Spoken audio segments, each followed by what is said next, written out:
মাননীয় মুখ্যমন্ত্রী মহোদয় এরপরে একটি বিবৃতি দিবেন। মাননীয় মুখ্যমন্ত্রীকে আমি অনুরোধ করছি বিবৃতিটি প্রদান করুন।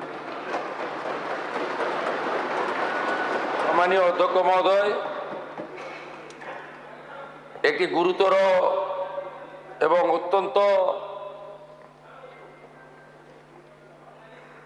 অ্যালার্মিং বিষয়ে আজকে সভা যখন মিলিত হয় তখন পয়েন্ট অফ অর্ডারের মাধ্যমে মাননীয় বিধায়ক নাগরাকাটা, সম্মানীয় পুনা ভাংরা, মাননীয় বিধায়ক কালিয়াগঞ্জ উৎপল মহারাজ এবং অন্যান্য একাধিক বিধায়ক এখানে তুলে ধরেছেন নওদা বিধানসভার বিধায়ক মাননীয় হুমায়ুন কবিরের দুটি জায়গায় অত্যন্ত আপত্তিজনক সাম্প্রদায়িক এবং সমাজ এবং রাজ্যের পক্ষে ক্ষতিকারক বক্তব্যের উপরে আমার সঙ্গে পরিষদীয় মন্ত্রী ডক্টর শঙ্কর ঘোষ যোগাযোগ করেছিলেন। আমি তাকে আশ্বস্ত করেছিলাম যে মাননীয় অধ্যক্ষ মহোদয় অনুমতি দিলে আমি এই সংক্রান্ত একটি স্টেটমেন্ট হাউসে রাখব। প্রথমত, মাননীয় হুমায়ুন কবির যে বক্তব্য রেখেছেন এই বক্তব্য আপনাদের কাছে আমি পড়ে শোনাচ্ছি। 26/6/2026 afternoon Humayun Kabir MLA Nowda AC, তিনি একটি উনার পার্টির মিটিং কাশীপুরে রেজিনগরে করেছেন। সেখানে তিনি বলছেন এই যে অনামিকা ঘোষ সে ভোটে হেরে মনে করছে আমি এমএলএ, এখানে ভোটে হেরে বিজেপি মনে করছে আমি এমএলএ, এখানে এখন আস্ফালন করে বেড়াচ্ছে। তা আমি শুভেন্দু অধিকারীকে সেদিন বলেছি যে আপনি ভোটে জিতেছেন, আপনার দল জিতেছে, খুব ভালো কথা, কিন্তু মুর্শিদাবাদে আস্ফালনটা একটু কম করবেন। আমি যেদিন ময়দানে মুসলমানদের নিয়ে নেমে যাব না সেদিন এমন সাটা ভাগা মার শুরু করবে যে আপনাদের পতাকা বহন করার লোক থাকবে না। কেস এরকম কেস আমাদের বহরমপুরে জেল খাটা আছে।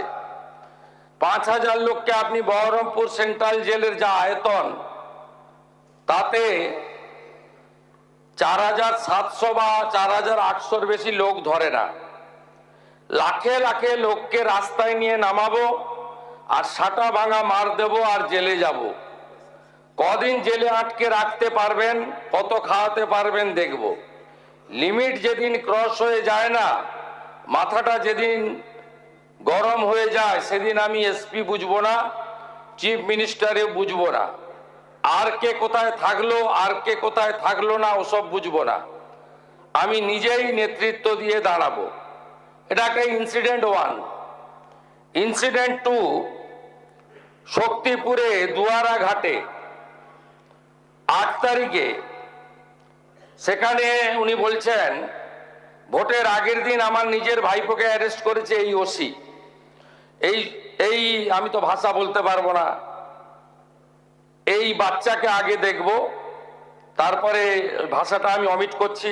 এই বাচ্চাকে এমন শিক্ষা দেব, এর বাবা 14 গোষ্ঠীর নাম ভুলিয়ে দেব। এ লালগোলাতে 500 মুসলমানের লাইফ শেষ করে দিয়ে এসেছে।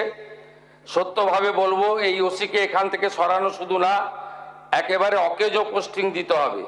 যদি না দেয় 10,000 লোক নিয়ে থানা ঘিরে একে কলার ধরে থানা থেকে বার করব, পারলে আমাকে রুখে নেবেন। এই দুটো ইনসিডেন্টের পরে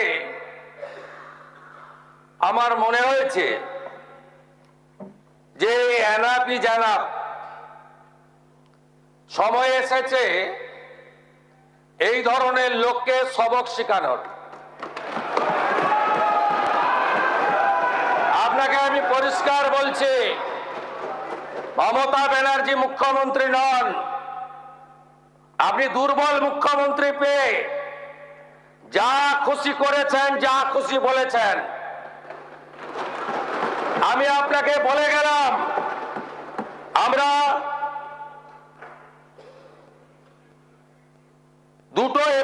স্টার্ট করেছি। Rejinagar PS case number 219/226 dated 26/6/2026 under section 152, 192, 196, 197, 224, 299, 351 within bracket 2, 352, 353 of the ভারতীয় ন্যায় সংহিতা। ইনসিডেন্ট নাম্বার 2তেও আমরা শক্তিপুর পিএসএ 176/226-এ আরেকটা কেস ইস্যু করেছি।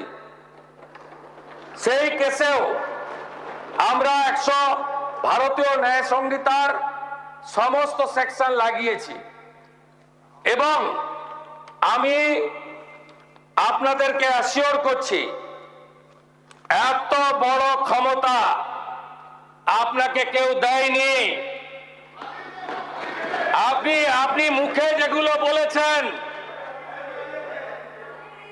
আপনাকে আমি বলে গেলাম, আপনি কেন করছেন আমি জানি,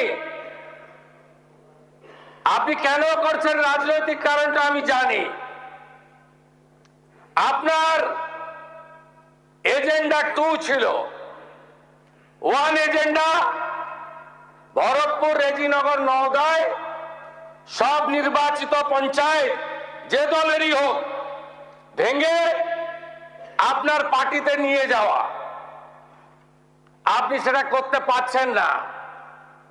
আর দ্বিতীয় হচ্ছে আপনি 2টো সিটে জিতেছেন, নিয়ম মেনে একটাই রিজাইন করেছেন রেজিনগর। আগামী 2-3 মাসের মধ্যে উপনির্বাচন হবে, আপনি আপনার ছেলেকে জেতাতে চাইছেন। 72% মুসলিম আছে, মুসলিম ভোটকে কনসলিডেট করার জন্য আপনি এই খেলাটা খেলছেন।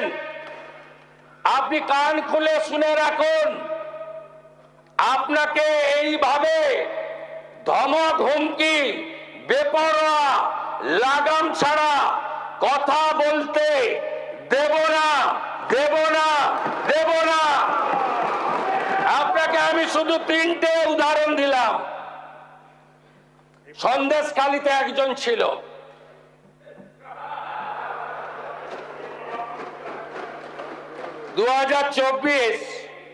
পয়লা জানুয়ারি বলেছিল তৎকালীন বিরোধী দলনেতা এলে তার হাত কেটে পায়ে, পা কেটে হাতে লাগাবে আর চামড়া ছাড়িয়ে মেদিনীপুরে পাঠিয়ে দেবে। ওর অবস্থা কি হয়েছে সবাই দেখেছে।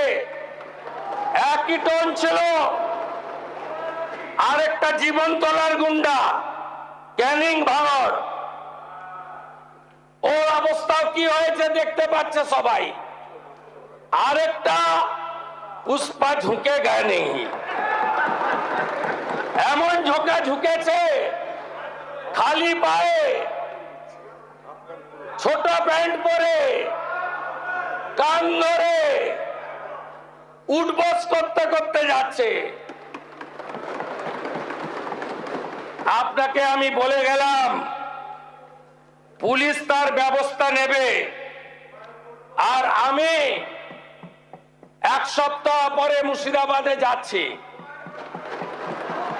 আমি প্রমাণ করে দেব ভারতবর্ষের সংবিধান, আইন শেষ কথা বলে, কোন বাতের আবাদ শেষ কথা বলে না। আপনাকে সংযত হওয়ার, সতর্ক হওয়ার, এই ধরনের কথা প্রত্যাহার করার এবং ভবিষ্যতে এই ধরনের কথা বলার আগে 25 বার ভাবার হুঁশিয়ারি দিয়ে আমি সবাইকে আশ্বস্ত করছি।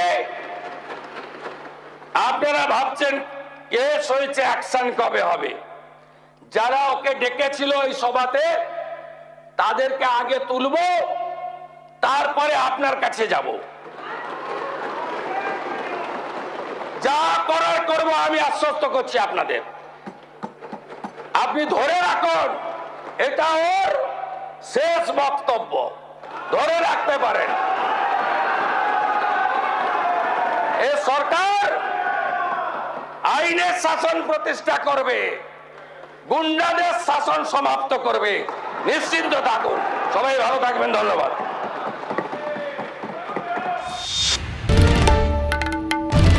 বাংলার আওয়াজ, বাঙালির আবেগ, জি 24 ঘন্টা।